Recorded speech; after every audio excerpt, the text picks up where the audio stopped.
원래 오늘 말씀은 그 24절 이하부터 35절이나 그 정도 중심으로 해서 말씀을 준비했는데 도중에 기도를 하다가 하나님이 또 다르게 갑작스럽게 감동을 주셔서 이 주제로 바꾸게 되었습니다. 그래서 제가 충분히 묵상을 못하고 원래 제가 얼굴을 써서 준비를 하니까 쓴 것을 타이핑을 하기 직전에 기도를 하다가 하나님 감동을 주셔서 그걸 내려놓고 또 다른 주제로 제가 갑작스럽게 말씀을 준비하게 됐습니다. 오늘 오늘 설교 제목은 나의 인생의 크기는 내가 믿는 하나님의 크기에 달려있다라는 것입니다. 나의 인생의 크기는 내가 믿는 하나님의 크기에 달려있다. 나의 인생의 크기는 내가 믿는 하나님의 크기에 달려있다라는 것입니다. 사실 이것이 오늘 본문 전체를 관통하는 교리이기도 합니다. 이 사무엘상 14장은 요나단의 믿음을 통해 하나님께서 이스라엘을 구원하시는 내용입니다.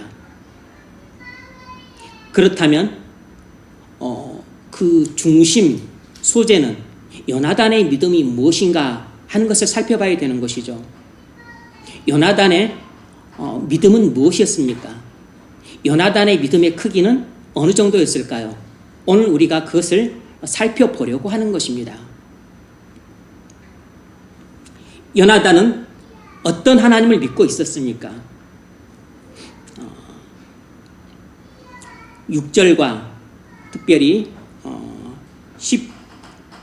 15절을 통해서 이제 그 점이 잘 드러나는데 6절을 보면 우리가 두 가지 사실을 알 수 있습니다. 요나단이 어떤 하나님을 믿고 있는가를 알 수 있어요. 우리 6절 같이 한번 읽어볼까요? 시작. 요나단이 자기의 무기를 든 소년에게 이르되 우리가 이 하늘같지 않은 자들에게로 넘어가자. 여호와께서 우리를 위하여 일하실까 하나. 여호와의 구원은 사람이 많고 적음에 달리지 아니하느니라. 아멘.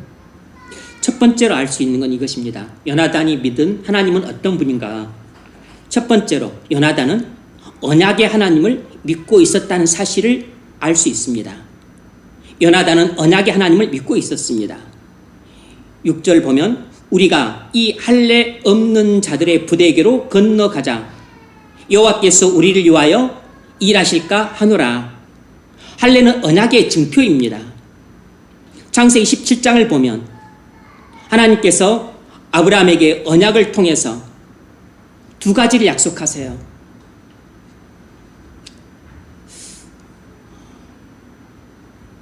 내가 너와 내 후손에게 이 가나안 땅을 영원한 기업으로 주겠다.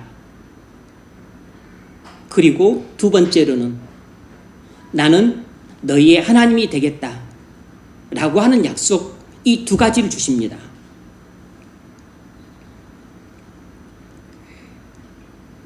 그러므로 블레셋 군대가 가나안 땅에 거주하던 이스라엘을 침략한 것은 하나님이 가만 내버려 두실 리가 없는 것입니다. 요나단은 이 아브라함의 언약을 기억하고 있었기 때문에 블레셋 사람에게로 건너가자 이렇게 말하지 않고 이 할례 없는 자들에게로 건너가자 라고 말을 한 것은 필시 그가 할례라고 하는 언약을 기억하고 있었음을 뜻하는 것이고, 무엇보다도 할례를 언약의 증표로 삼았던 아브라함 언약을 기억하고 그 언약을 주신 하나님을 믿음으로 이 말을 하고 있다는 것을 추정할 수 있는 것이죠. 그래서 요나단은 아브라함 언약을 통해 하나님이 약속하신 두 가지를 믿고서 지금 블레셋 진영으로 게란으로 바이치보다 더 무모해 보이는 승산이 거의 0%에 가까운 이런 싸움을 시도하려고 하고 있는 것입니다. 두 사람이서 지금 수십만이 진치고 있는 블레셋 진영으로 쳐들어가려고 하는 것이에요. 믿음 없는 사람들이 볼 때는 완전히 개죽음 같은 쓸모없는 짓처럼 보였겠지만, 그러나 언약의 하나님을 믿고 있었던 요나단은 무모한 시도가 아니고 이것은 확신에 찬 도전이었던 겁니다. 요나단은 나는 너희의 하나님이 되겠다라고 하는 약속을 믿고 있었어요. 나는 너희를 가나안 땅에 들어갈 때까지 인도하고 그리고 보호하고 모든 필요한 것들 때마다 공급해 주겠다는 하나님을 믿고 있었던 것입니다. 하나님이 자신과 함께 하셔서 블레셋을 공격하는 것을 친히 인도해 주시고 모든 블레셋의 칼날로부터 보호해 주시고 그리고 꼭 그때 필요한 것들을 공급해 주셔서 승리를 주실 것을 믿고서 지금 행동에 옮기려고 있는 것입니다. 그래서 요나단은 블레셋 사람이 자기에게 올라오라고 말한다면 하나님께서 그들을 자기에게 붙이신 징표라고 북한에게 말을 했습니다.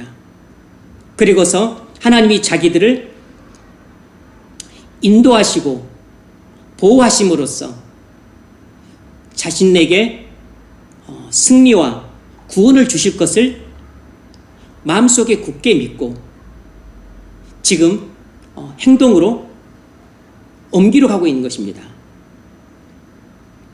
이것이 요나단이 믿은 하나님이었습니다. 요나단이 지금 이런 하나님을 마음속에 믿고 있었기 때문에 이스라엘 그 600명, 3,000명이 넘는 군사들 가운데에서 이렇게 수십만이 진치고 있는 블레셋 진영에 쳐들어가려고 하는 이런 엄청난 그 도전을 할 수 있는 사람은 요나단밖에 없었던 것이에요. 왜냐하면 다른 사람은 그런 도전을 할 만한 믿음을 갖고 있지 못했어요. 다른 사람이 갖고 있었던 믿음의 크기는 좀 뒤에 보겠습니다. 그들이 가지고 있는 믿음의 크기는 요나단이 가지고 있는 믿음의 크기가 너무 달랐습니다.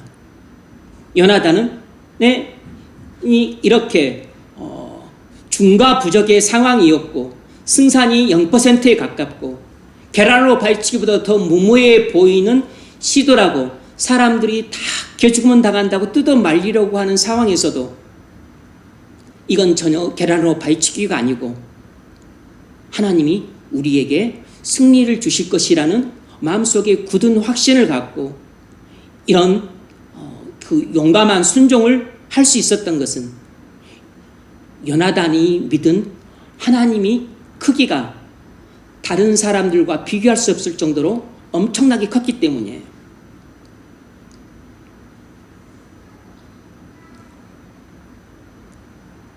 너와 네 후손에게 가나안 땅을 영원한 기업으로 주겠다. 이 약속을 그가 믿고 있었던 것입니다. 요나단은 하나님께서 가나안 땅을 이스라엘에게 영원한 기업으로 주셨기 때문에 그 영원한 기업으로 받은 이스라엘의 이 가나안 땅을 침략해 들어온 블레셋은 이스라엘의 원수이자 동시에 하나님의 원수인 것이에요. 그러므로 무엇보다 하나님께서 가나안 땅을 침범한 블레셋을 절대로 가만히 두지 않을 것이라는 믿음을 당연히 가졌던 겁니다. 왜냐하면 하나님께서 이미 아브라함을 통해 아브라함과 그 후손에게 가나안 땅을 이스라엘에게 영원한 기업으로 주겠다고 약속하셨기 때문에 그 약속은 영원히 변치 않는 약속이에요. 그런데 블레셋이 떡하니 자기들의 군사력을 믿고 이스라엘을 깔보고 쳐들어온 것입니다. 그러므로 하나님께서 이 약속을 반드시 기억하고 계심으로 이 약속을 믿음으로 순종하는 자를 통해서 하나님께서 이 가나안 땅을 이스라엘로부터 보호해 주시고 침략한 그 블레셋을 물리칠 것이라는 확신을 갖고 있었던 것입니다.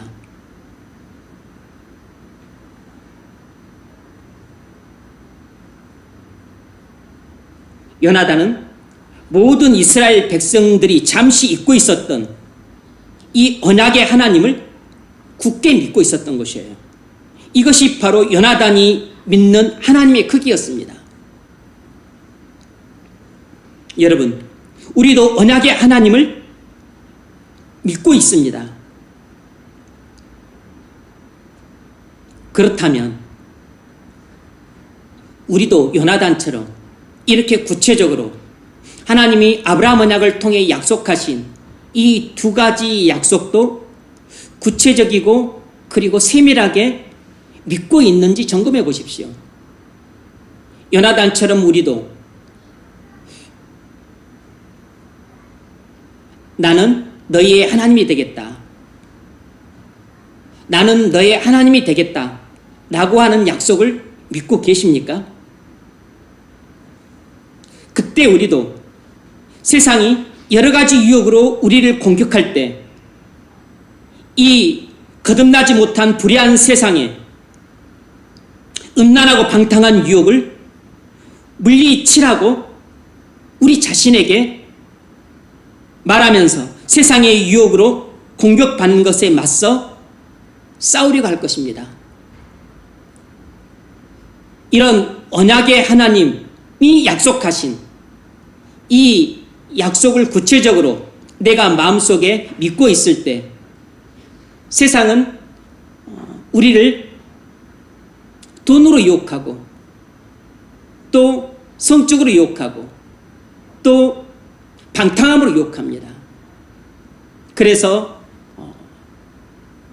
돈이 마치 이 세상의 최고 가치라는 것을 믿지 않으면 안 되게끔 우리를 유혹을 해요. 그래서 돈의 권세 앞에 굴복하고 돈을 벌기 위해서라면 우리는 믿음도 양보하거나 타협하거나 그리고 접을 수 있도록 그것이 융통성 있는 믿음이라고 우리를 자꾸 유혹해서 우리의 믿음을 꺾으려 그래요. 성적으로 자꾸 유혹합니다. 온갖 매스미디어를 통해서.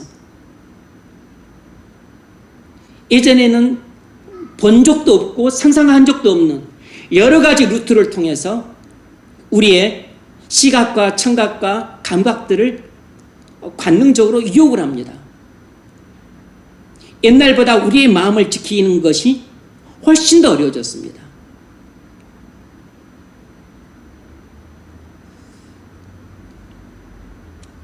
우리를 방탕한 삶으로 유혹해요. 끊임없이 유혹합니다. 인생의 의미 따위가 뭐가 중요하냐고 말을 합니다.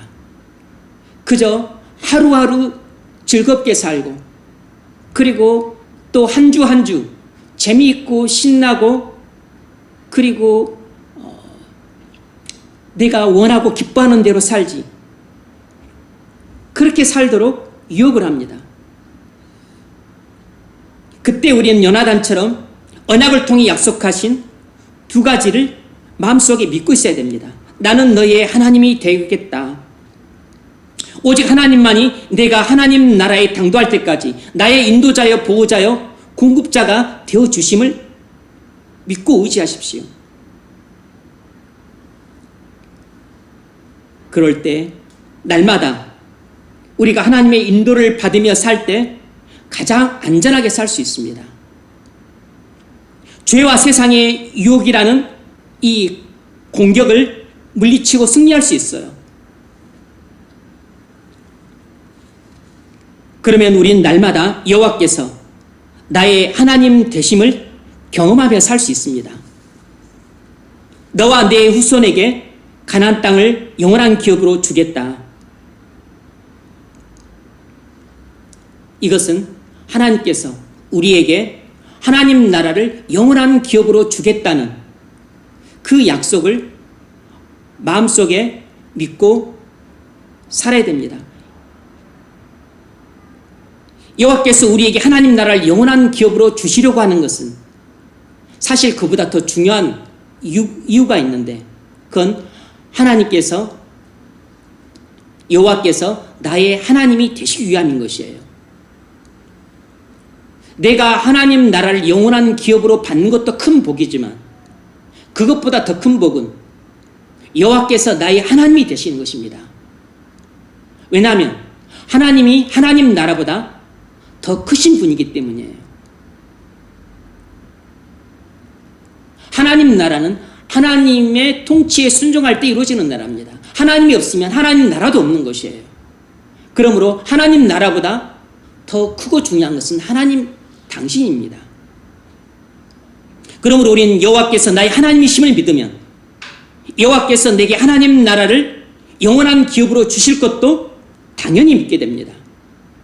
여호와께서 나의 하나님이 되실 때 나는 하나님 나라에 거하게 되고 하나님 나라가 내 마음에 임하게 되고 그리고 하나님 나라에 나는 영원한 기업으로 받게 된다는 것을 믿을 수 있어요. 우리는 언약의 하나님을 믿어야 됩니다. 여러분이 언약의 하나님을 믿으십시오. 그러면 여러분이 하나님 나라를 영원한 기업으로 받는다는 약속도 믿게 될 것이고 여호와께서 여러분이 하나님이 되신다는 약속도 믿게 됩니다. 그러면 우리가 이 땅에 살아갈 때 부딪히는 난제도 하나님께 얼마든지 그 언약을 통해 약속하신 바의 근거에서 도움을 청할 수가 있습니다. 하나님이 나의 인도자와 보호자와 공급자가 되어주시겠다고 약속하셨잖아요. 그러므로 내가 마음의 할례를 받아 하나님 백성이 되었으므로 이제 나는 하나님께서 제게 약속하신 대로 해 주실 줄 믿습니다. 그리고 나의 하나님이 되겠다 하셨사오니 이제 제가 이 난제를 해결할 수 있도록 인도해 주시고 그리고 제가 지금 환난에 처했는데 환난에서 저를 보호해 주시고 제가 지혜가 필요하니까 지혜를 공급해 주옵소서.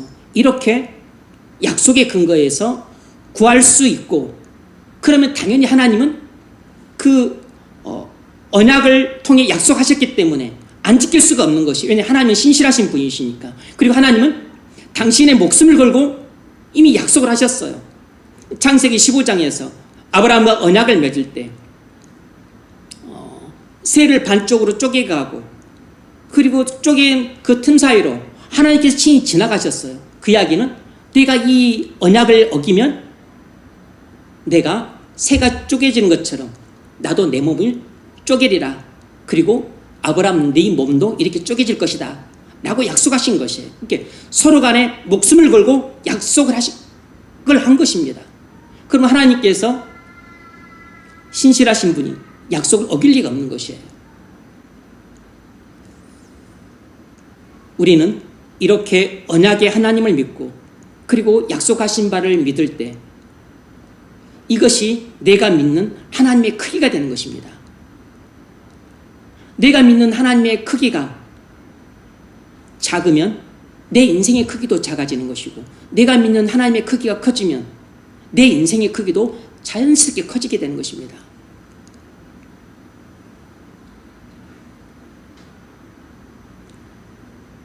바로 여러분이 이 언약의 하나님을 믿고 그리고 이 언약을 통해 이 은혜 언약을 통해 약속하신 이 두 가지 약속을 믿는 것이 중요하죠. 왜냐하면 그것이 바로 여러분이 믿는 하나님의 크기이고 다시 말하면 그것이 여러분의 믿음의 크기가 되어서 그것이 곧 여러분의 인생의 크기로 나타나게 될 것이기 때문입니다. 혹시 여러분이 사람을 볼 때 저 사람은 참 스케일이 작다 이렇게 느껴보신 적 있으시죠? 저 사람 참 스케일이 크다 이런 걸 느껴보신 적이 있을 겁니다. 여러분이 스스로를 볼 때 왜 이렇게 나는 작을까? 키가 작은 걸 말하는 게 아닙니다. 몸무게가 작은 걸 말하는 게 아니에요. 돈이 작은 것을 말하는 것이 아닙니다. 작다는 것은 마음의 크기가 작다는 것이죠. 믿음의 크기가 작다는 것입니다. 소인배라는 걸 말하는 것이요. 나는 왜 이렇게 소인배일까? 우리가 우리 자신을 돌아볼 때 내가 참 부끄럽고 한심하다고 느낄 때가 있죠. 돈이 없어서 그렇다기보다는 건강이 나빠서 그렇다기보다는 직업이 변변치 않아서 그럴 수도 있겠지만 이런 것은 자격지심이고 진짜 우리가 부끄럽게 생각해야 되는 것은 내 믿음의 크기가 작아서 내가 볼 때도 내 스스로가 너무나 초라하고 한심하게 보일 때, 그때가 진짜 내가 느껴야 될 부끄러움인 겁니다.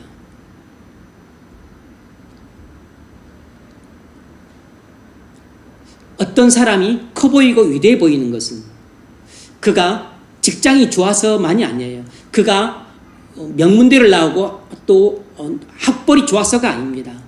그가 사회적으로 높은 지위를 갖거나 아니면 아주 유명세를 얻은 스타이기 때문에 그런 사람이 커 보이는 것이 아니에요. 우리는 그런 사람들이 실상 별 볼 일 없다는 것을 인생을 조금 살아보면 압니다. 그가 국회의원이고 장관이고 그가 또 대단한 학자고 교수고 해도 사실 좀 까놓고 보면 별거 아니라는 것을 알게 돼요. 진짜 우리가 존경하는 사람은 지위가 높은 사람, 돈이 많은 사람, 자수성가에서 재벌 회장이 된 사람, 그런 사람을 존경한다기보다는 우리가 대부분 마음속으로 존경하는 사람은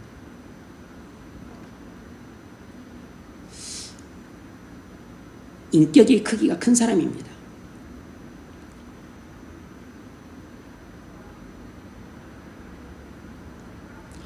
도량이 넓은 사람이에요.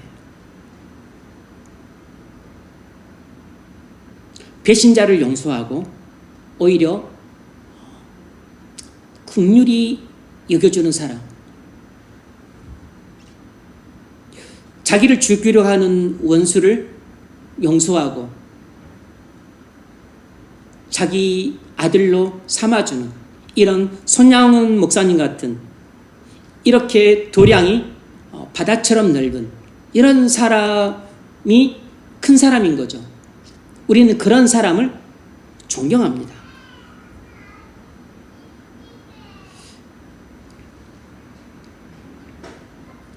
우린 아브라함 언약을 믿을 뿐만 아니라 새 언약을 믿어야 됩니다. 새 언약을 보면 레위기 31장 33절 34절입니다. 레위기 아니 에레미야서 31장 33절 34절에서 이렇게 약속합니다. 나 여호와가 말하노라. 그러나 그 날 후에 내가 이스라엘 집에 세울 언약은 이러하니 곧 내가 나의 법을 그들 속에 두어 그 마음에 기록하여 나는 그들의 하나님이 되고 그들은 내 백성이 될 것이라. 그들이 다시는 각기 이웃과 형제를 가리켜 이르기를 너는 여호와를 알라 하지 아니하리니 이는 작은 자부터 큰 자까지 다 나를 알미니라. 내가 그들의 죄악을 사하고 다시는 그 죄를 기억지 아니하리라. 여호와의 말이니라. 여기서 하나님은 이스라엘 백성들에게 새 언약을 맺을 것을 말씀하시면서 세 가지 약속을 하세요. 첫 번째는 하나님의 율법을 돌판이 아니라 너희 마음판에 새길 것이다.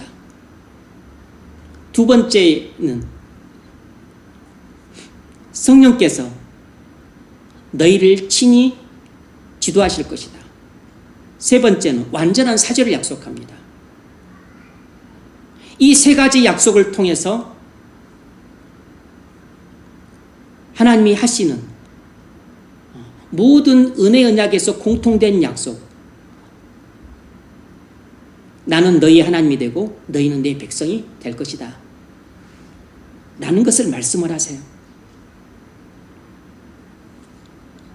하나님은 그리스도를 보내서 이 새 언약을 성취하시겠다고 약속하셨어요. 31절을 보면 나 여호와가 말하노라. 보라, 날이 이르리니 내가 이스라엘 집과 유다 집에 새 언약을 세우리라. 그러니까 새 언약은 지금 이때 말씀하시지만 새 언약이 성취는 그리스도 하나님께서 보내실 그리스도를 통해 이루어진다는 것입니다. 하나님은 그리스도를 보내 이 새 언약을 성취하시겠다고 약속하셨어요. 그리스도는 십자가에서 우리의 모든 죄를 속죄하심으로 새 언약을 성취하셨습니다. 그래서 약속하신 대로 새 언약을 믿는 사람들에겐 세 가지 약속이 이루어집니다.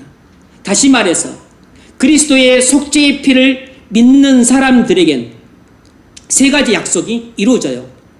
첫 번째, 하나님의 율법이 믿는 자들의 마음속에 기록이 됩니다.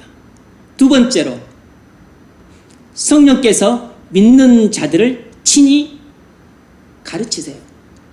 세 번째로, 완전한 죄 용서함을 받습니다. 이 새 언약을 성취하신 그리스도를 믿으시기 바랍니다. 예수 그리스도께서 십자가에서 우리의 모든 죄를 속죄하심으로 피 흘려 죽으심으로 새 언약을 이루셨습니다. 여러분이 그리스도의 피를 믿으면 이 새 언약 백성이 됩니다. 여러분이 새 언약 백성이 되면 이 세 가지 약속이 여러분에게 이미 성취가 된 것이에요. 하나님의 율법이 여러분의 마음판에 새겨졌고 성령께서 여러분의 인생길을 천성에 당도할 때까지 지도하시고, 그리고 여러분은 완전한 죄 용서함을 받게 됩니다. 여러분의 과거의 모든 죄, 현재의 모든 죄, 미래의 모든 죄까지 완전히 용서를 받게 돼요. 그러면 여러분은 하나님의 율법을 지킬 수가 있고 성령의 인도를 따라 살 수가 있고, 그리고 완전한 죄 용서를 받음으로 의롭다함을 받아 하나님의 자녀가 될 수 있습니다. 이것이 우리가 믿는 하나님인 겁니다. 우리가 이런 새 언약을 주신 하나님, 새 언약을 십자가에서 성취하신 그리스도를 믿는다면 이것이 바로 내가 믿는 하나님의 크기가 되는 것입니다. 내가 새 언약을 믿음으로, 내가 그리스도의 피를 믿음으로 내가 믿는 하나님의 크기는 새 언약의 하나님을 믿는 것이 돼요. 바로 내가 그리스도의 피를 믿음으로 나의 믿음의 크기는 내가 믿는 주 예수 그리스도의 크기에 달려있는 것입니다. 주님이 우리에게 말씀하신 두 가지 중요한 계명을 지킬 수가 있습니다. 마음을 다하고 성품을 다하고 목숨을 다해 주 너희 하나님을 사랑하라. 이것은 새 언약 백성이 아니면 순종할 수 없는 계명이에요. 두 번째로 내 이웃을 내 몸과 같이 사랑하라. 이 또한 그리스도의 피를 믿는 사람만이 지킬 수 있는 계명입니다. 그래서 우리가 새 언약의 하나님을 믿는다면 우리 인생의 크기는 이렇게 확장이 될 수 있어요. 믿지 않을 때는 우리는 사람들이 원수를 다 미워하는 것처럼 우리도 원수를 미워해요. 나를 핍박하고 괴롭히는 그런 그 사람들, 갑질하는 사람들을 우리도 그들을 너무 싫어하고 혐오하고 분노해요. 나를 저주하는 사람, 나를 욕하는 사람, 나를 이렇게 험담하는 사람, 이런 사람들을 우리도 뒤에서 욕하고 험담하고 똑같이 뒷담화하게 됩니다. 그런데 그러면 결국은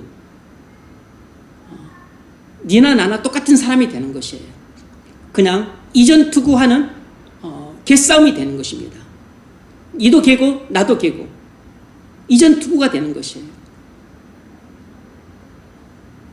그런데 우리가 믿는 하나님이 바로 새 언약의 하나님을 믿는다면 우리 인생의 크기는 이런 이전투구하던 개싸움에서 벗어나서 차원이 달라집니다. 어떻게 달라지냐면 나를 그토록 미워하고 원수처럼 여기는 그 원수를 용서하고 사랑하게 됩니다.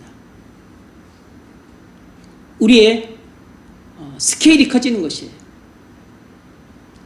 나를 핍박하는 사람을 위해 기도를 하게 됩니다. 우리 마음의 도량이 이만큼 넓어지는 것입니다. 나를 저주하는 자를 저주하지 않고 오히려 그를 축복합니다.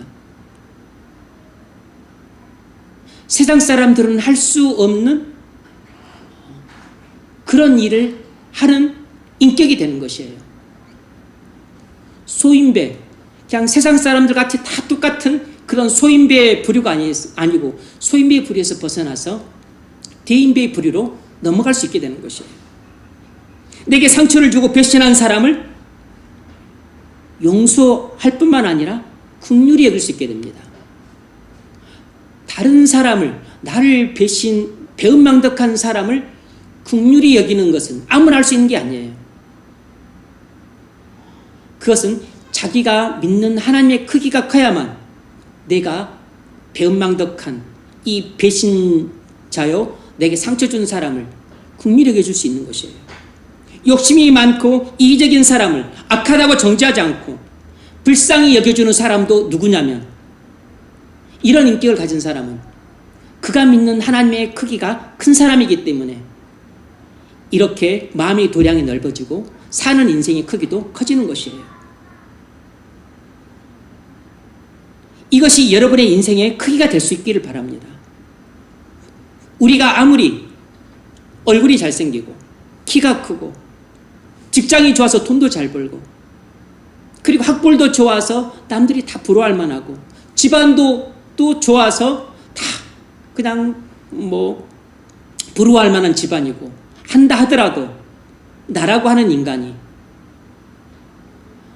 마음이 너무나 좁고 그리고 소인배고 그리고 나밖에 모르고 그리고 항상 악을 악으로 갚으려고 하는, 그래서 선으로 악을 갚을 줄 모르는, 그래서 내게 상처 준 사람은 나는 2배로 상처를 주고 그리고 나를 배신하고 배은망덕한 사람들한테는 꼭 안갚음을 하고 복수를 해야만 시원하고, 그리고 또 나를 미워하고 싫어하고 혐오하는 사람들은 아예 관계를 끊어버리고 꼴도 안 보고 그런 식으로 사는 사람이라면, 학벌이 좋은들, 용모가 뛰어난들, 그리고 직장이 좋아서 돈을 많이 번들, 가문이 좋은들, 그게 무슨 소용이 있겠어요? 그 사람이 사는 인생의 크기가 코딱지만한데 학벌이 좋고 직업이 좋고 용모가 뛰어나고 가문이 좋은 것이 무슨 소용이 있냐고. 소인배인데. 그렇게 도량이 좁으면 함께 사는 사람도 무척 힘들고 고달픈 것입니다.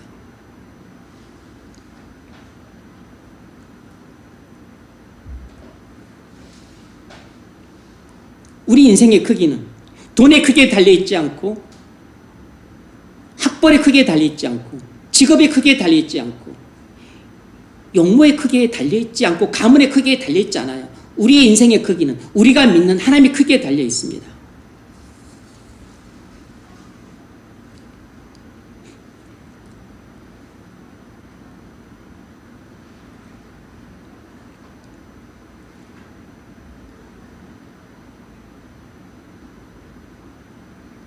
두 번째로 우리가 볼 수 있는 건 뭐냐면 이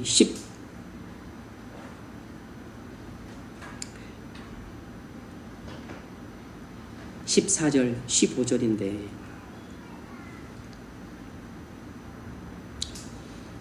요나단과 그 병기 든 자가 반일경 지단 안에서 처음으로 도륙한 자가 20명가량이라 들에 있는 진과 모든 백성 중에서 떨림이 일어났고 부대와 노략군들도 떨었으며 땅도 진동하였으니 이는 큰 떨림이었더라. 이 무슨 말이냐면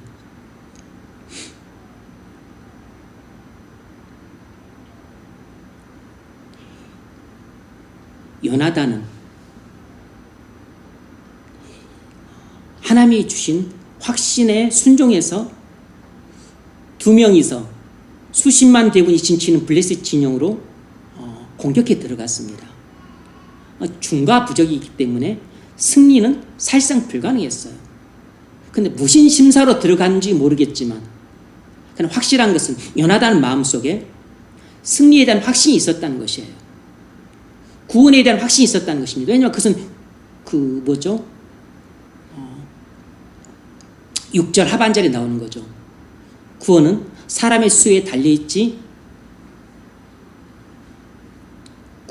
여호와의 구원은 사람의 많고 적음에 달리지 아니하였느니라.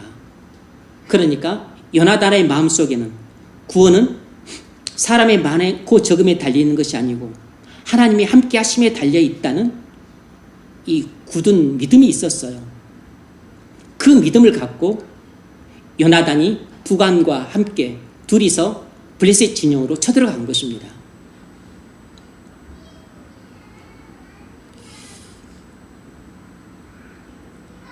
요나단이 믿은 하나님이 어떤 분이냐면 구원은 사람의 다소에 있지 않고 오직 하나님께 달려있다는 그 믿음이었어요. 하나님이 승리를 주신다는 믿음, 오직 하나님만이 구원을 주신다는 이 믿음을 갖고 있었습니다. 다시 말하면 승리와 구원은 오직 하나님께 달려있다는 이 믿음을 갖고 있었어요. 이것이 바로 요나단이 갖고 있는 믿음의 크기였습니다. 다른 이스라엘 모든 백성 중에는 요나단 같은 믿음을 갖고 있는 사람이 아무도 없었어요. 사울 왕도 없었고 그리고 600명도 없었고 도망가버린 2400명도 당연히 없었습니다. 이 믿음을 갖고 있었던 사람은 요나단과 그리고 그의 부관이었습니다. 용장 밑에 약졸 없다고 용장 밑에 용졸이 있었던 것입니다. 그래서 하나님은 이 요나단의 거침없는 믿음을 통해서 요나단도 상상할 수 없는 기적적인 방법으로 역사하셔서 블레셋 진영에 큰 두려움을 심어줌으로 자중질환이 일어나서 자기들끼리 서로 치고받고 싸우고 죽게 만들었어요. 그래서 자멸의 길로 빠지게 만들었습니다.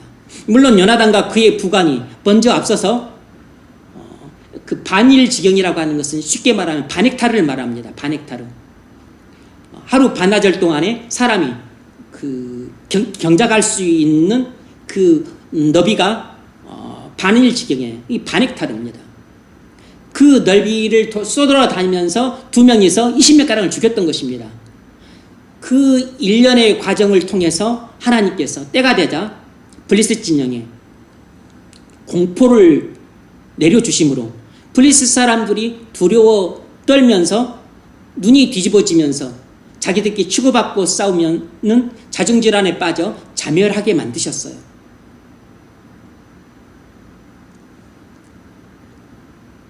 하나님이 요나단과 함께 하심으로 블레셋 진영에 큰 두려움을 준 것입니다. 요나단은 승리를 주시는 하나님을 믿었습니다. 그래서 요나단이 승리를 얻게 된 것이에요. 구원은 사람에게 달려있지 않고 하나님께 달려있다는 믿음을 갖고서 순종했기 때문에 하나님이 요나단을 구원의 주역으로 삼으셨어요. 그래서 요나단을 통해 위기에 처한 이스라엘을 구원하신 것입니다. 구원은 사람에게 달려있지 않고 돈에 달려있지 않고 그 무엇에 달려있지 않고 오직 하나님께 달려있다는 믿음을 갖고 우리가 순종을 하면 하나님께서는 내게도 구원을 주시지만 우리 가정에 구원을 주시고 직장에도 구원을 주시고 나라에도 구원을 주세요. 그리고 교회도 구원을 주십니다. 승리는 나의 돈에 달려있지 않고 나의 학벌에 달려있지 않고 나의 직업에 달려있지 않고 내 배우자에게도 달려있지 않고 오직 하나님께 달려있다는 믿음을 갖고 순종하는 사람에게 하나님은 함께 하셔서 우리가 생각하는 것보다 놀라운 엄청난 승리를 안겨주십니다. 그래서 우리를 하나님께서 위대하게 만드세요. 우리 인생의 크기가 커지냐 작아지느냐는 내가 믿는 하나님의 크기가 커지느냐 작아지느냐에 달려있는 것입니다. 내가 많이 배운다고 해서 내 인생의 크기가 커지는 것도 아니고 내가 적게 배웠다고 해서 인생의 크기가 작아지는 게 아닙니다. 이것은 제가 인생을 살아가면서 더욱 절실하게 느끼게 되는 바예요. 여러분은 저만큼 인생을 살지 못했기 때문에 저만큼 느끼지 못할 겁니다. 여러분도 인생을 살아보면 저만큼, 저 이상으로 느끼게 될 것이에요. 아무리 직장이 좋고 돈을 잘 번다고 해서 그 사람 인생이 크기가 커지는 게 아닙니다. 믿음의 크기가 코딱지만 하면 그 사람은 어떻든지 간에 사는 인생의 크기가 코딱지만 하는 크기를 절대 벗어날 수가 없어요. 용모가 초라하고, 그리고 사는 집이 초라하고, 그리고 뭐 집안이 별 볼 일 없어도 내가 믿는 하나님의 크기가 크면 우리 인생의 크기도 동시에 커지게 됩니다. 왜냐하면 하나님이 나를 크게 하시기 때문이에요. 요나단이 뭐 싸움을 잘해서 승리해 주게 됐던 게 아닙니다. 요나단이 키가 커서 승리해 주게 됐던 게 아니에요. 요나단이 많이 배워서 승리해 주게 됐던 게 아닙니다. 요나단이 승리의 주역이 됐던 것은 그가 믿은 하나님의 크기가 컸기 때문입니다. 요나단이 위기에 처한 이스라엘을 구원하는 유일한 구원의 주역이 됐던 것은 요나단이 직업이 좋거나 돈이 많거나 용모가 뛰어나거나 아니면 지방이 좋아서가 아니고 그가 믿는 하나님의 크기가 컸기 때문에 하나님이 그를 이스라엘을 구원하는 구원의 주역으로 크게 하셨던 것이에요.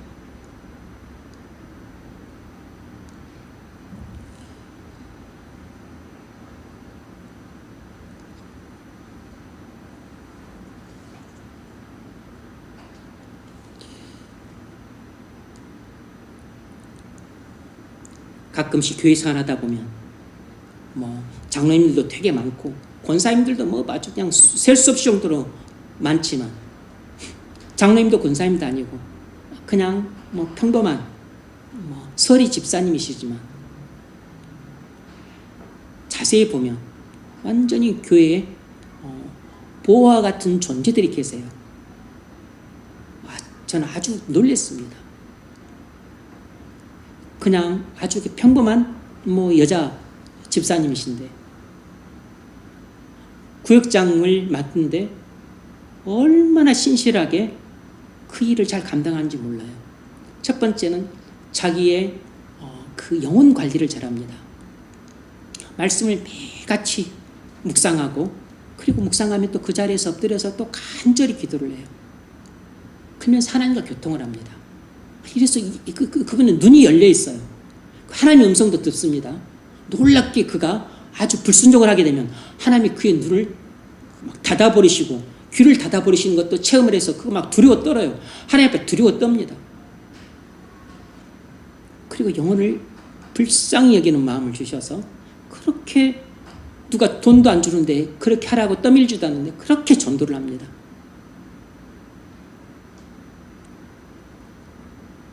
특별히 그 아주 뭐 또 유치부 교사라서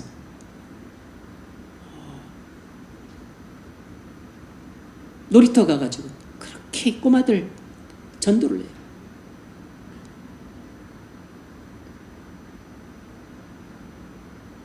교회의 숨은 보화 같은 존재입니다. 흙 속에 묻힌 진조 같은 존재들이에요. 엄청 위대해 보입니다. 근데 교회에서는 이분이 그런 정도로 신실한 분인지 아무도 몰라요.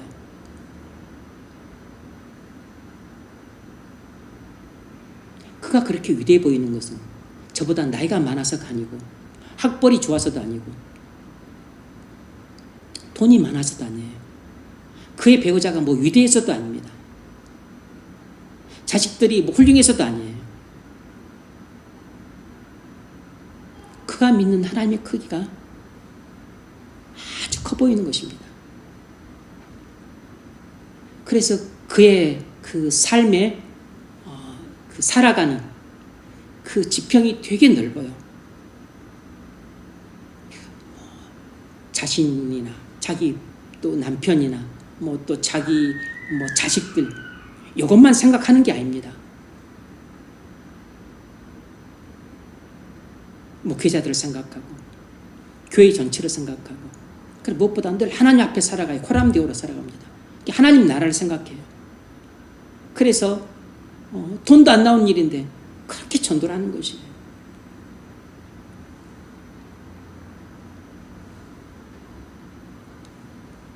시골에 어떤 장로님이 계세요. 가방끈도 정말 짧습니다. 중졸이에요. 그런데 매일같이 새벽에 일찍 일어나서 말씀 묵상을 하십니다.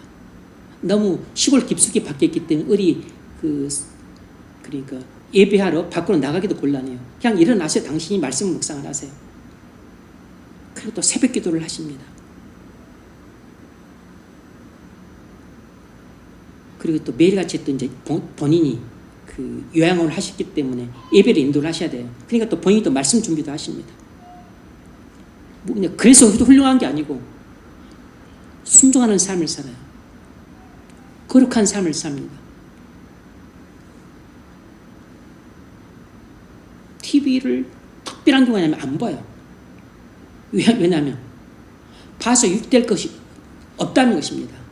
오히려 마음을 혼란스럽게 하고 영적으로 약화시킨다는 것이, TV를 안 봐요. 그건 목회자도 아닙니다. 목사도 아니에요. 목회를 하는 것도 아니라고. 하나님이 함께 하심이 느껴집니다. 또 그분의 살아온 인생이 하나님이 함께 하지 않으면 불가능한 인생이에요. 엄청 위대해 보입니다. 그래서 그런 분과 함께 이야기 나누는 게 너무 즐거워요. 그런 분과 교제하는 것이 저한테도 무척 도전이 됩니다. 지금도 노예에서 만나는데 되게 반가워요.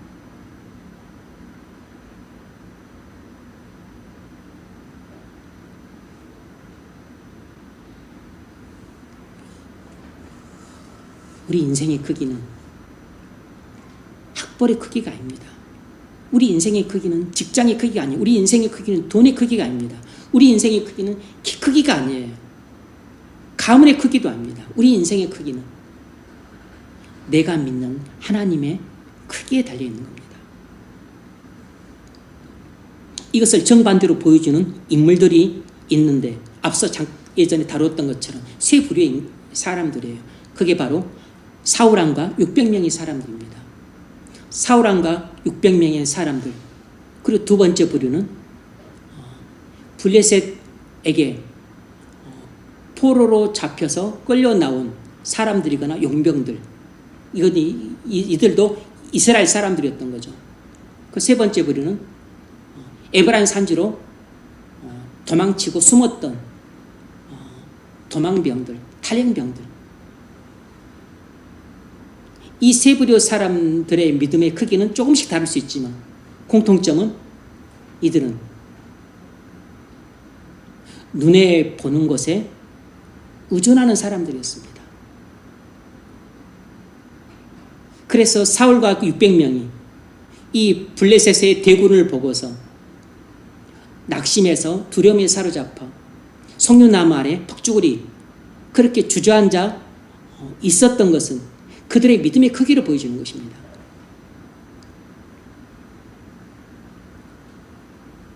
그들은 눈에 보이지 않는 하나님을 믿는 믿음이 너무 약했어요.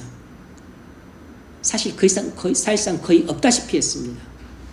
그래서 그들이 블레셋과 싸우러 전장으로 나오기 시작했던 것은 파수꾼이 블레셋 진영에 자중질환이 일어났 것을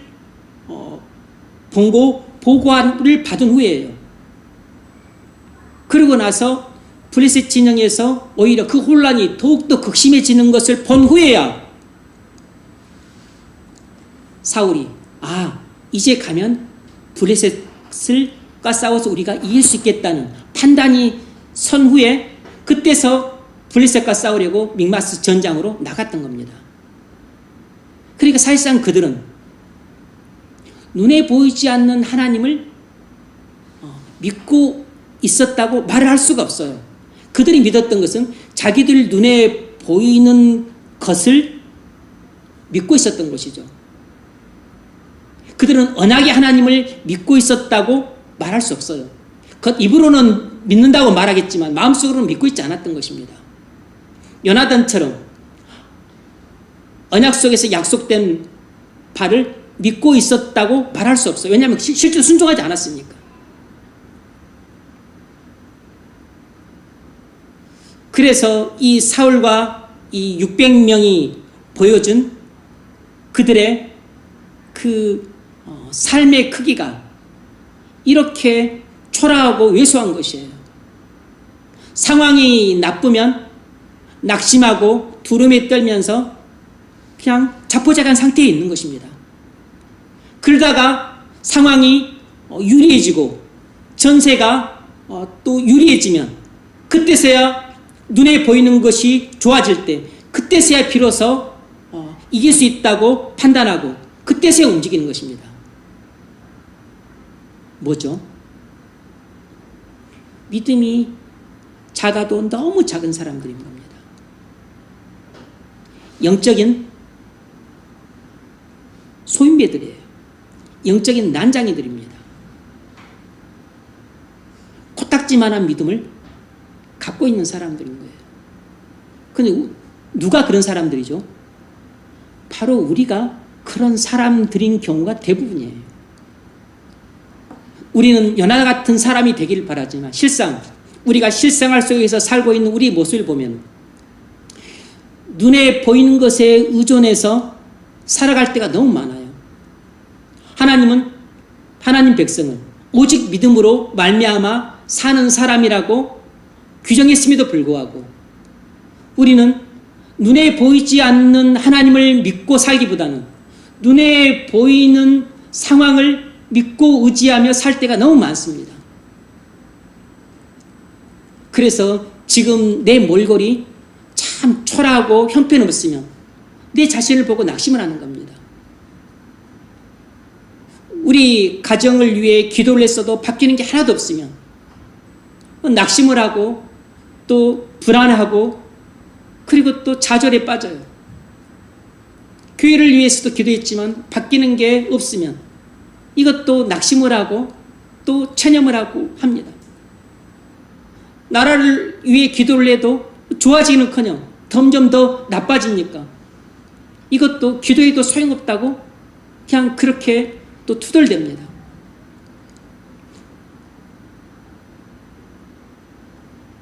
우리가 요나단처럼 되기를 바라지만 실상 현실 속에서 보여주는 우리의 인생의 크기는 요나단의 그 인생의 크기라기보다는 사실은 사울과 600명의 군사와 같은 인생의 크기처럼 눈에 보이는 것에 의존하며 살 때가 너무 많은 것입니다.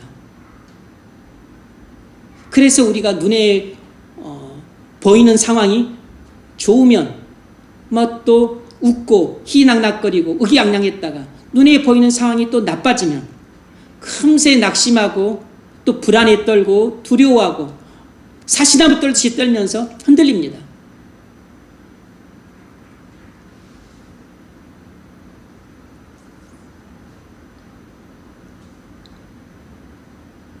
그래서 오늘 본문에 이 말씀을 우리에게 주신 것이에요.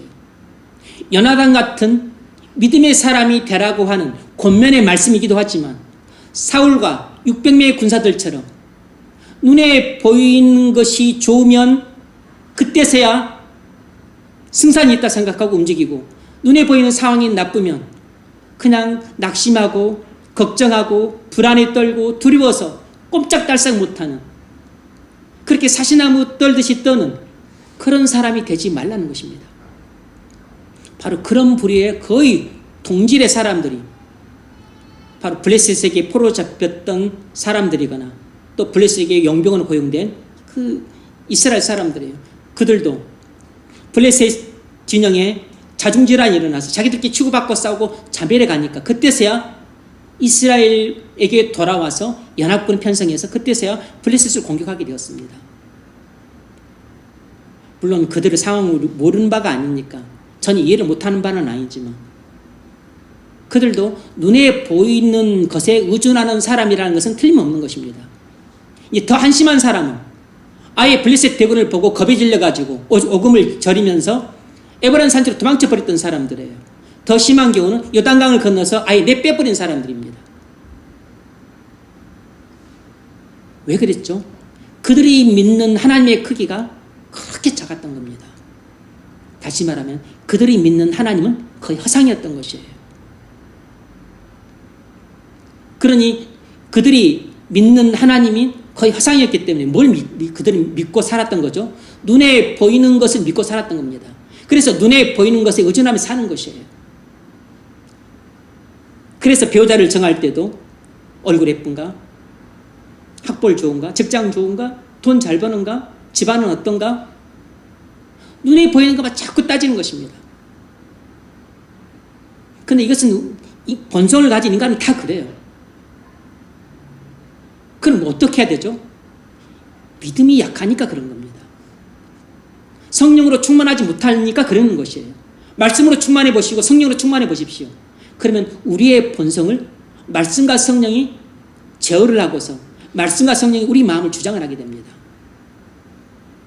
그러면 자꾸 눈에 보이는 것에 의존하려고 하는 우리의 타락한 본성을 제어하고 말씀이 이끄는 대로 그리고 성령이 지도하는 대로 우리의 마음을 주장하셔서 그렇게 생각하고 결정하고 행동하게 만드시는 것이에요. 그러면 우리 인생의 크기가 훨씬 높아지고 그리고 넓어지고 커지게 됩니다.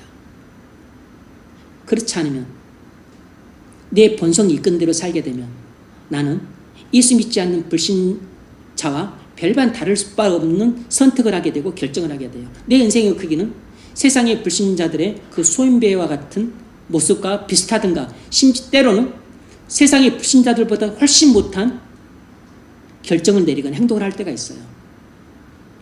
세상에도 군자 같은 사람들이 있습니다. 성인 같은 사람들이 있어요. 인격자가 있습니다. 무고로인 같은 사람들이 있다고. 교회 안 다니지만 교회 다니는 우리보다 훨씬 더 인격적이고 도량이 넓은 사람들이 있어요. 오히려 그들보다 훨씬 못하게 됩니다.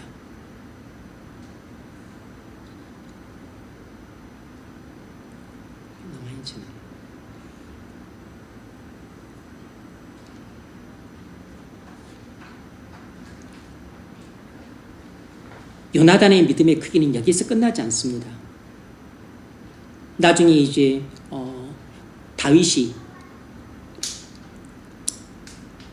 골리앗과 싸움에서 이겨서 위기에 처한 이스라엘을 구원해내죠. 그래서 이라 국의 영웅이 됩니다. 그런데 사울왕이 이를 시기하게 되므로 그때부터 다윗이 고난받는 인생이 시작이 돼요. 그래서 십수년간에 걸쳐서 이제 도망자 생활을 하게 되는데 그때 요나단의 믿음의 크기가 또 드러납니다.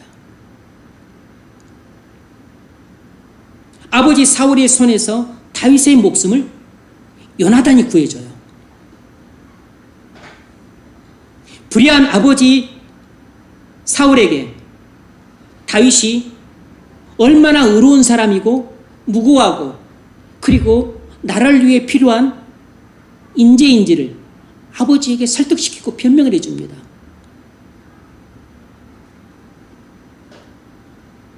다윗이 하나님의 섭리를 따라 왕이 될 것을 믿고 자기 자녀손들의 후사를 부탁하고 언약을 맺어요. 요나단이 다윗을 얼마나 사랑했는고 하니 자기 입었던 갑옷, 칼, 창, 방패, 활 그 전부를 다윗에게 다 줍니다. 요나단은 하나님의 섭리로 말미암아 자신이 왕이 되지 못하고 죽을 것을 알았어요. 요나단의 진짜 믿음의 크기는 이 블레셋과의 전쟁에서 그가 승리의 주역이 되고 구원의 주역이 됐다는 것을 통해서도 그의 믿음의 크기가 드러났지만 진짜 그의 믿음의 크기는 다윗을 대하는 그의 모습을 통해서 진짜 드러났어요.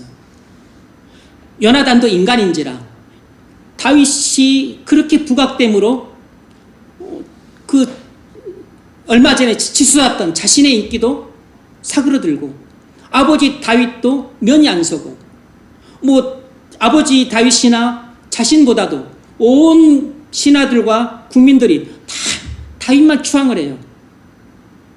다윗만 높입니다. 그런 상황이 아버지 다윗 사울처럼 조금 못마땅할 수 있고 그게 좀 질투가 날 수도 있을 텐데 사울은 질투심에 화신이 되어서 다윗을 죽이려겠지만 요나단은 질투심에 화신이 되지 않고 오히려 다윗을 이전보다 훨씬 더 사랑함으로 자신에게 소중한 모든 것을 내어주고 그리고 하나님이 다윗을 왕으로 세우실 것을 굳게 믿고 하나님의 섭리를 거스르지 않았습니다. 오히려 자신의 목숨을 바쳐서 다윗의 생명을 보호해주는 그런 살신성인의 자세로 다윗을 보호해줬어요. 왜 그랬죠? 다윗을 사랑해서도 하지만 하나님을 사랑했기 때문입니다. 요나단이 믿는 하나님이 뭐죠? 공의로우신 하나님을 믿고 있었던 겁니다. 언약의 하나님을 믿고 있었던 것이에요. 섭리 하나님을 믿고 있었던 겁니다. 그래서 요나단은 하나님의 섭리를 절대 거스르려고 하지 않았어요. 하나님의 섭리를 따라 이제 아버지 뒤를 이을 사람은 내가 아니라 다윗이구나. 그걸 믿고 있었던 것입니다.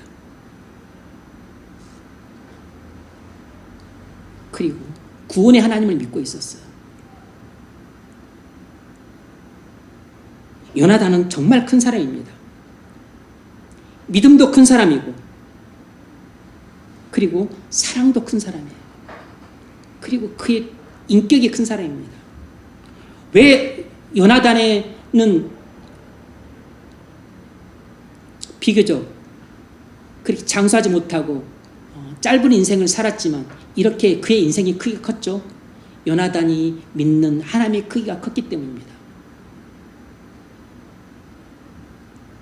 언약의 하나님을 믿고 공의의 하나님을 믿고 사랑의 하나님을 믿고 그리고 섭리의 하나님을 철두철미하게 믿고 있었기 때문에 그가 믿는 하나님의 크기가 컸기 때문에 그가 살았던 인생의 크기도 컸던 것이에요. 왜 우리는 이렇게 작은 사람일까요? 그건 내가 못 배워서가 아니고 그건 내가 키가 작아서가 아니고 직장이 안 좋아서도 아니고 집안이 안 좋아서도 아니에요. 그건 내가 믿는 하나님의 크기가 너무 작기 때문입니다. 내가 믿는 하나님의 크기가 커지면 나도 자동적으로 내 인생의 크기도 커져요. 나라고 하는 사람의 인격의 크기도 커집니다. 내 믿음의 크기가 커지면 사랑의 크기도 커지고 긍휼의 크기도 커지고 용서의 크기도 커지고 그리고 순종의 크기도 커지고 그리고 섬김의 크기도 커집니다.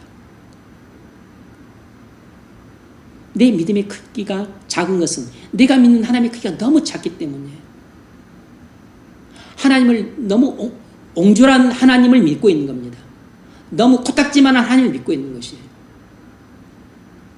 그래서 내가 행하는 행동도 늘 코딱지 같은 행동입니다. 코딱지처럼 왜소하고 코딱지처럼 형편없고 코딱지처럼 볼품없는 그런 행동을 하고 또 그런 용서를 보이고 그런 사랑을 보이고 그런 도량을 보이는 것이에요. 저도 제 자신을 볼 때 사랑하는 마음이 점점 약해지고 오히려 그냥 싫어하고 짜증나고 미워하는 마음이 스멀스멀 제 마음을 장악하려고 할 때 그때가 참 염려가 돼요. 그리고 두려워지면서 제 자신이 한심해집니다. 절대 마음은 한결같지 않아요. 우리 마음은 유기적이기 때문에 늘 왔다 갔다 하는 겁니다. 말씀과 성령이 충만하면 용서 못할 것이 없어요. 그리고 뒷담화 하고 그리고 또 나를 그렇게 또 무시하고 형편없 또 내게 상처를 주는 원수 같은 사람일지라도 그냥 불쌍히 여겨주고 허물은 덮어주고 무조건 용서하고 무조건 사랑하고 무조건 축복하는 그런 마음을 내가 품을 수가 없어요. 하나님이 주시는 것입니다. 내가 믿는 하나님의 크기가 그렇게 크면 나는 용서도 크게 할 수 있고 긍휼도 크게 베풀 수 있고 그리고 사랑도 크게 할 수 있어요. 축복도 크게 할 수 있습니다. 그러면 기도도 은혜롭게 돼요. 성김도 은혜롭게 나옵니다. 내가 믿는 하나님의 크기가 작아지게 되면 내가 볼 때도 내 행동이 너무 초라해. 내 모습이 너무 왜소해. 내가 하는 생각, 말, 결정이 너무 한심스러워. 내가 믿는 하나님의 크기가 작아졌기 때문입니다.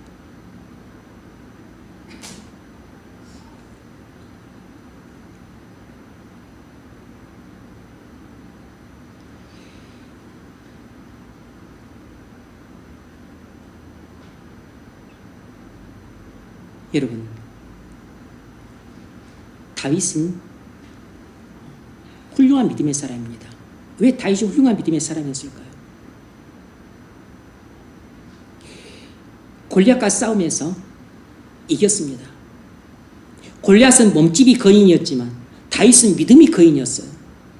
골리앗과 싸움에서 승리함으로 블레셋을 밀리치면서 위기에 처한 이스라엘을 구원했습니다. 무엇보다 하나님의 살아계심과 전능하심과 그리고 전쟁의 용사되심을 드러내면서 하나님의 영광을 찬란하게 빛나게 했어요. 다윗이 믿었던 하나님은 어떤 분입니까?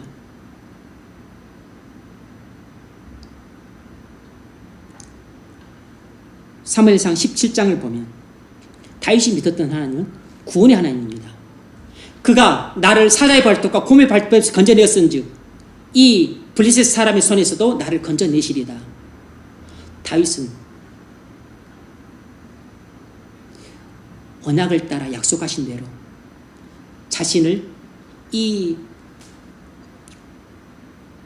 환난에서 구원해 내주실 것을 믿었습니다.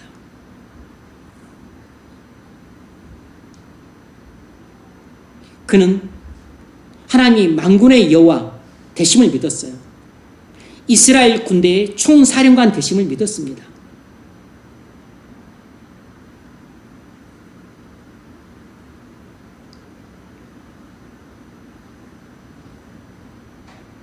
그래서 승리케 하시는 하나님을 믿었습니다.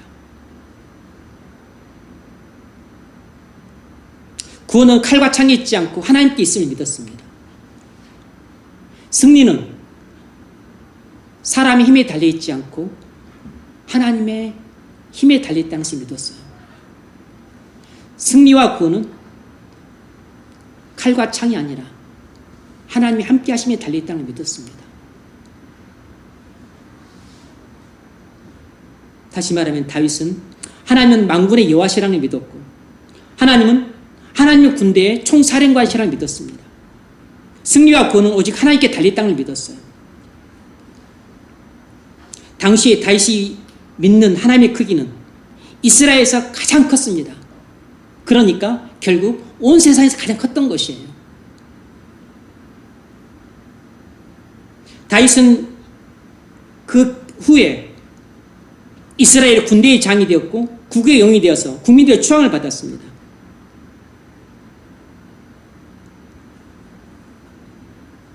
그런데 그 결과로 사울의 미움을 받아서 쫓기는 도망자 신세가 되었어요.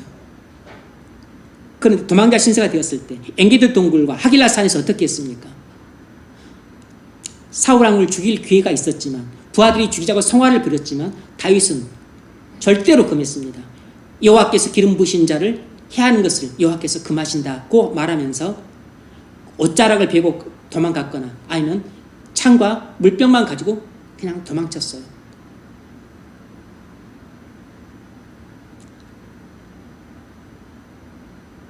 다윗이 믿은 하나님이 어떤 분이죠? 악인에 대한 복수는 하나님께서 하신다는 걸 믿었던 겁니다. 하나님이 기름 부으신 자는 하나님이 심판하신다는 걸 믿었어요. 그래서 본인이 심판하지 않았습니다. 이것이 다윗이 믿는 하나님의 크기였어요. 뭐죠? 하나님의 말씀을 철저하게 믿었던 겁니다. 블레셋이 글릴라를 쳤을 때 다윗 일행은 도망자 신세였기 때문에 다윗은 글릴라를 구원할 여력이 없었어요. 그럼에도 불구하고 가만히 있을 수 없어서 블레스드 칠까요? 하고 하나님께 물었더니 하나님께서 블레스드 치라고 말했습니다. 그 이야기를 부하들에게 말하자 부하들이 쌍수를 들고 반대를 하면서 우리 거 석자인데 지금 남을 돌 여유가 어디 있냐고 반대했습니다. 하나님께 또 물었어요. 그랬더니 블레스드를 치라고 하나님이 재차 말씀하시자 부하들을 끌고 와서 블레스드를 쳐서 그 일날을 구원했습니다.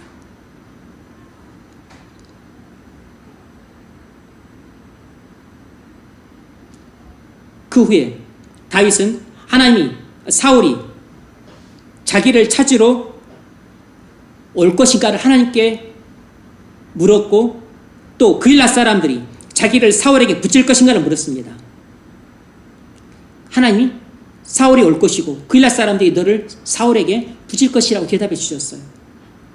다윗은 문제가 생길 때마다 하나님께 묻고 그리고 대답을 바꿔서 그 인도를 따라 순종했습니다. 나중에 싸울 때도 블레셋이 또 쳐들어왔을 때 블레셋이 쳐들어올 때도 하나님께서 다윗이 하나님께 또 물어요. 그럼 하나님이 대답해 주십니다. 그럼 대답해 주신 대로 또 다윗은 대응을 해서 블레셋과 싸움에서 이겼습니다. 다윗은 난제가 발생하면 기도하고 응답받고 그리고 응답받은 대로 대응해서 승리를 했어요. 다윗이 믿는 하나님이 뭐죠? 선한 목자 대신 하나님을 믿고 있었던 겁니다. 여호와는 나의 목자시니 내가 부족함이 없으리로다. 내가 사망의 음침한 골짜기를 거닐지라도 내가 해를 두려워하지 않을 것은 주께서 나와 함께 하심이라. 주의 지팡이 막대기가 나를 안위하시나이다. 뿐만 아니라 시편 50편 말씀 믿었습니다. 환난에 나를 부르라. 내가 너를 건지리니 네가 나를 영화롭게 하리로다. 다윗은 환난이 닥치면 하나님께 부르시셨어요. 하나님이 응답해 주십니다. 그러면 하나님의 응답 때문에 다윗이 구원을 받는 것이에요.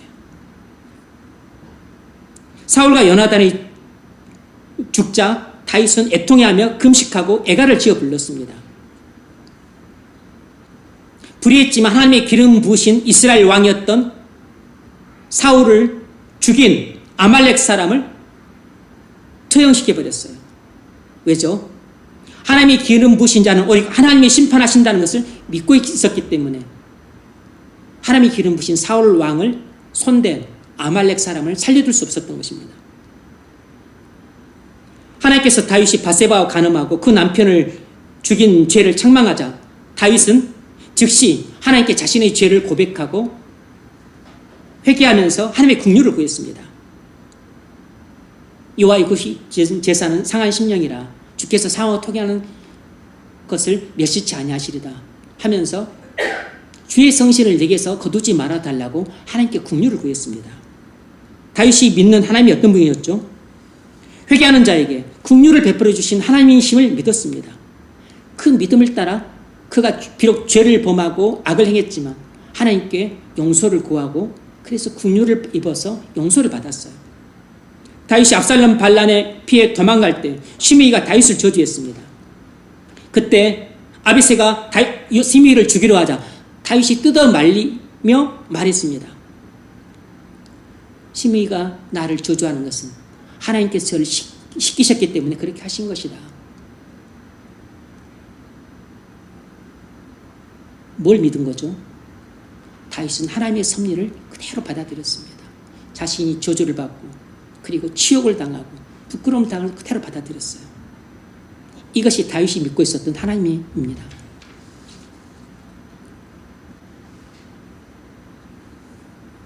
여러분, 왜 다윗이 믿음의 사람일까요? 왜 다윗의 그 인생의 크기는 보통 사람과 견줄 수 없을 정도로 그렇게 넓고 길고 높고 깊은 그런 크고 위대한 인생을 살 수 있었을까요? 그가 많이 배웠기 때문입니까?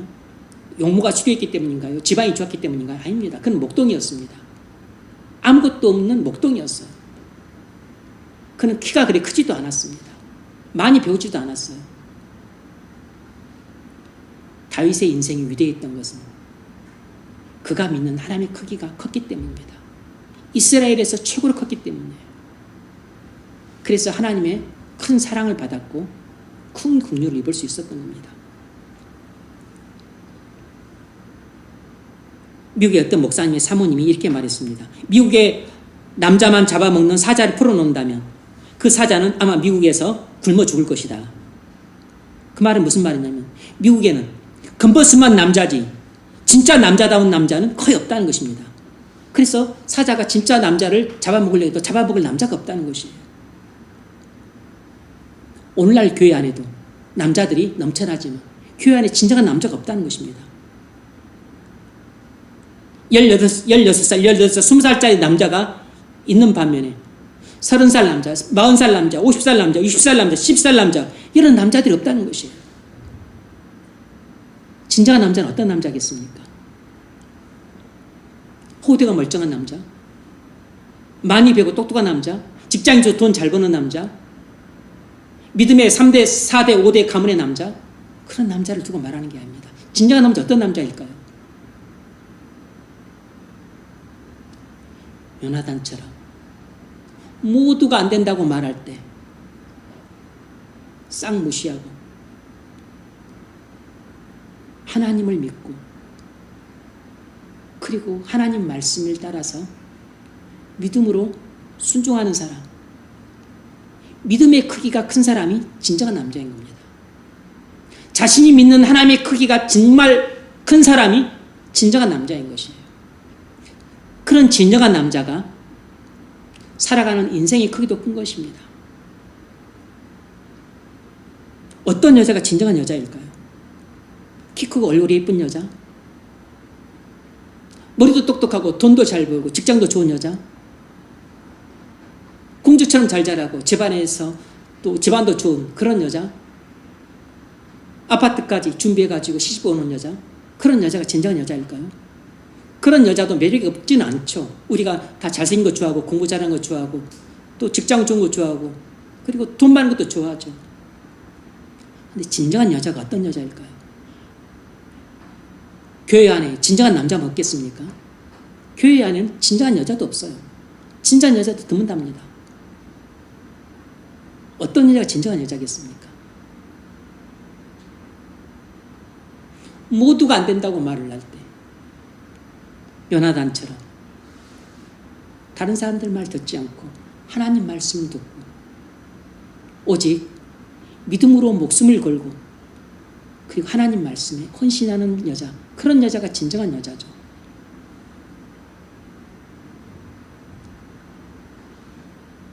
그런 여자가 현숙한 여인인 것입니다. 하나님 믿는 믿음의 크기가 정말 큰 여자. 그래서 눈에 보이는 것에 의존하지 살지 않고 눈에 보이는 것을 초월해서 살 수 있는 여자, 그런 여자가 믿음이 큰 여자입니다. 그런 믿음이 큰 여자가 성경이 말하는 현숙한 여인이고, 현숙한 여인이 바로 우리 모두가 사랑하고 찾고 되기를 원하는 진정한 여자입니다. 저와 여러분이 우리의 믿음의 현 주소를 잘 볼 수 있기를 바랍니다. 우리는 다 요나 같은 믿음의 사람이 되기를 바라고, 그리고 다윗 같은 믿음의 사람이 되기를 바라고, 그리고 바알과 같이 그렇게 완전히 살신성이 나는, 자기를 부인하고 자기 십자가를 지는 그런 사람이 되기를 바라지만 우리의 믿음 현 주소는 그렇지 못해요. 바울은 내가 살든지 죽든지 내 몸에서 그리스도가 존귀케 되게 하렵니다. 자신의 생사에는 관심이 없고 그리스도께서 나를 통해 존귀하게 되는 것에만 관심이 있어요.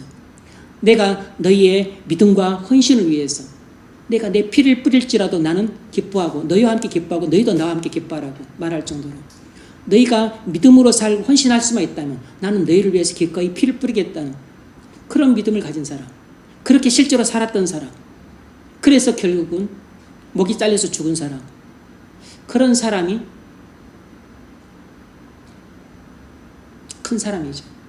믿음도 큰 사람, 사랑도 큰 사람, 섬김도 큰 사람, 그리고 교회에 구원을 가져오고 부흥을 가져온 사람, 그런 사람이 하나님 나라에서 큰 사람입니다. 다윗의 인생이, 바울의 인생이 크게 컸던 것은 그가 믿는 하나님 크기가 컸기 때문이에요. 비록 우리가 키는 작아도 믿음은 큽시다. 비록 돈은 작아도 믿음은 크도록 합시다. 비록 내가 가방끈은 짧아도 믿음은 크도록 합시다. 비록 우리 집안이 별볼은 없어도 믿음은 크도록 합시다. 그러려면 우리가 믿는 하나님의 크기가 커져야 됩니다. 저와 여러분이 믿는 하나님의 크기가 오늘부터 많이 커질 수 있기를 바랍니다. 그래서 여러분이 살아가는 인생의 크기도 커질 수 있기를 바라요. 그러면 누가 말하지 않아도 사람들은 우리를 두려워하게 됩니다. 결정적으로 블레셋 사람들은 요나단을 두려워했어요. 블레셋 사람들은 사무엘을 두려워했습니다. 아람 사람들은 엘리사를 두려워했어요. 믿음의 크기가 큰 사람, 내가 믿는 하나님의 크기가 큰 사람은 사람들이 두려워합니다. 저와 여러분, 하나님이 믿는 크기가 커져서 우리 인생의 크기가 커짐으로 하나님께 영광이 될 수 있기를 주의 이름으로 축원합니다.